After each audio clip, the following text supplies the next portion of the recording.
Bonjour chers abonnés, bienvenue sur ma chaîne Gaël Roland Immigration Canada. Merci pour tous ceux qui continuent à s'abonner à ma chaîne, cela m'encourage à produire de plus en plus de contenu intéressant. Je vous invite, ceux qui ne l'ont pas encore fait, à vous abonner, à liker mes vidéos et surtout à cliquer sur la cloche de notification afin de ne manquer aucune de mes futures vidéos. Aujourd'hui, nous allons parler des différentes options pour faire venir vos parents ou vos grands-parents au Canada. Si vous êtes résident permanent, citoyen canadien ou encore simplement travailleur, étudiant international et que vous souhaitez faire venir vos parents au Canada pour vous rendre visite, vous êtes au bon endroit. Dans cette vidéo, nous allons explorer en détail les principales options disponibles qui peuvent vous aider à prendre cette décision vous permettant de faire venir vos proches parents au Canada. Je vous dis à tout de suite après le générique.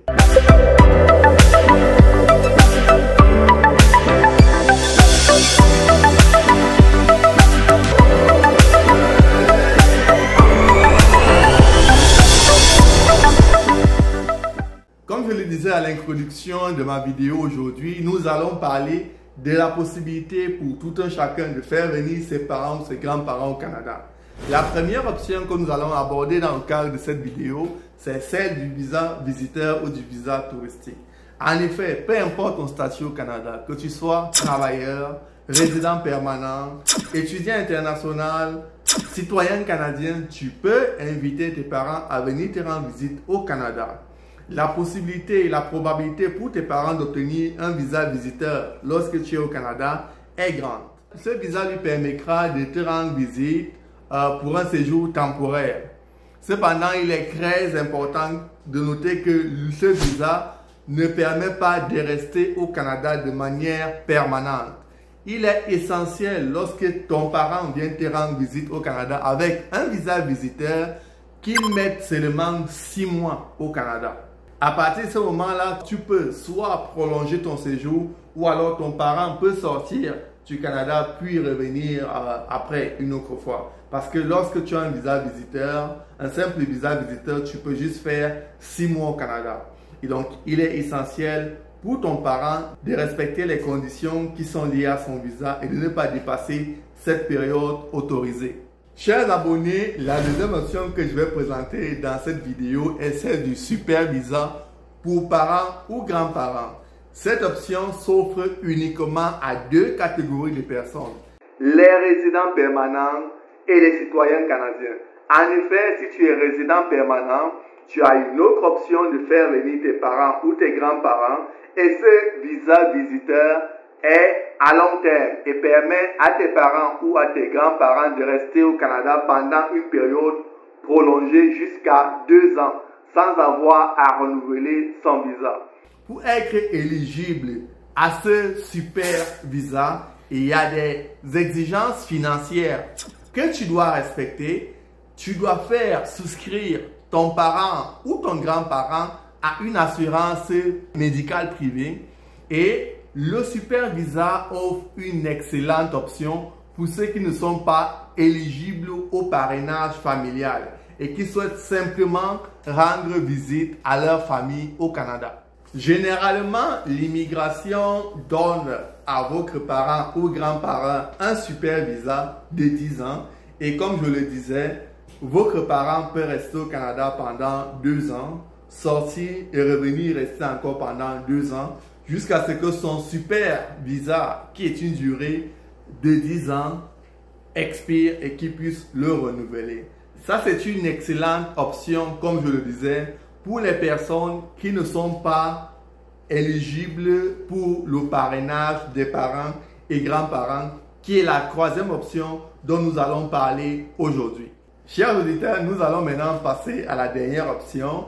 Mais avant de vous parler de cette option, je vous invite une fois de plus à vous abonner à ma chaîne pour m'encourager, liker mes vidéos, partager et surtout, cliquer sur la cloche de notification afin de ne manquer aucune de mes futures vidéos. La dernière option est celle du parrainage des parents. Le parrainage des parents au Canada est un processus qui permet aux citoyens canadiens ou aux résidents permanents de faire venir leurs parents au Canada en tant que résidents permanents. Là, il ne s'agit plus d'un visa visiteur. Ça veut dire que votre parent, en atterrissant à l'aéroport, obtient son statut de résident permanent automatiquement. Ce processus permet aux familles de se réunir au Canada en permettant aux parents de devenir résidents permanents, ce qui signifie qu'ils peuvent venir vivre, travailler, étudier au Canada de façon permanente. Voici quelques points clés à savoir sur le processus de parrainage des parents et des grands-parents au Canada. Chers auditeurs, première chose à savoir sur le parrainage des parents et des grands-parents est celui de l'éligibilité.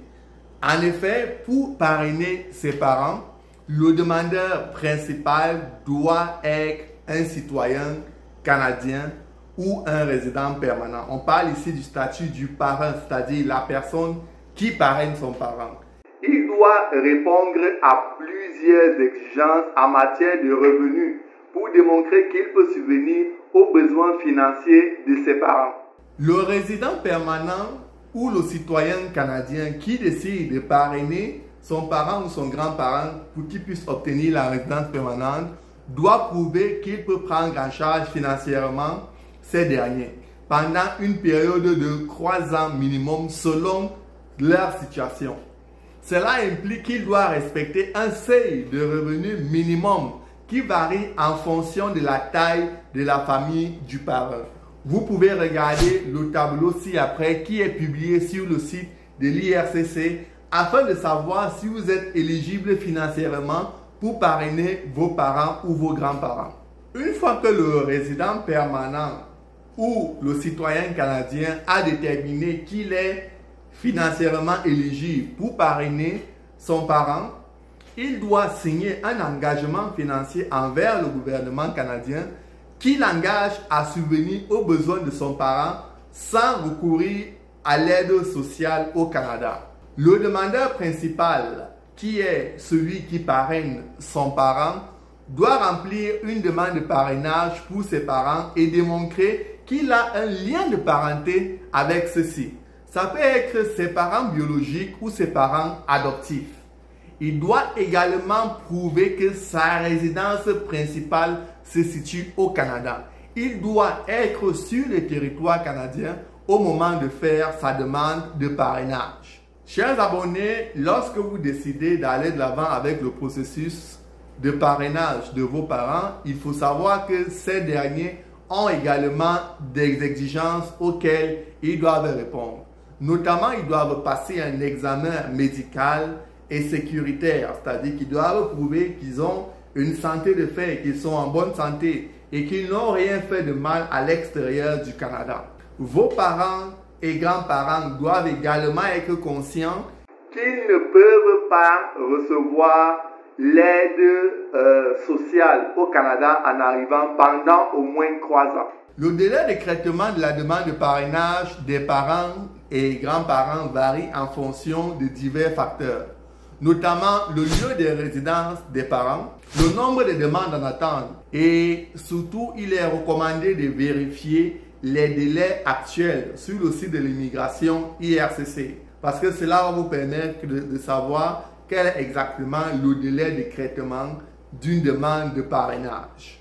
Chers auditeurs, le dernier élément important que je voudrais souligner dans cette vidéo, c'est que le processus de parrainage de parents pour les résidents permanents ou pour les citoyens canadiens est un processus très compétitif. En effet, seules les personnes qui ont rempli un formulaire d'intérêt pour parrainage de parents et grands-parents entre le 13 octobre 2020 et le 3 novembre 2020 peuvent parrainer leurs parents sur invitation. Chaque année, IRCC invite un certain nombre de personnes ayant rempli ce formulaire en 2020 pour inviter leurs parents et grands-parents à déposer une demande de résidence permanente.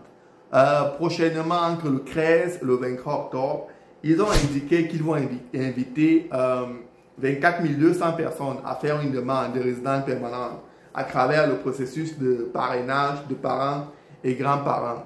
Donc, le nombre de demandes chaque année est vraiment limité. Afin de conclure la vidéo aujourd'hui, nous allons donc regarder qu'il existe plusieurs options pour faire venir ses parents au Canada et chacune de ces options-là a ses avantages et ses exigences. Le choix dépendra de votre situation personnelle d'abord et ensuite de celle de vos parents ensuite.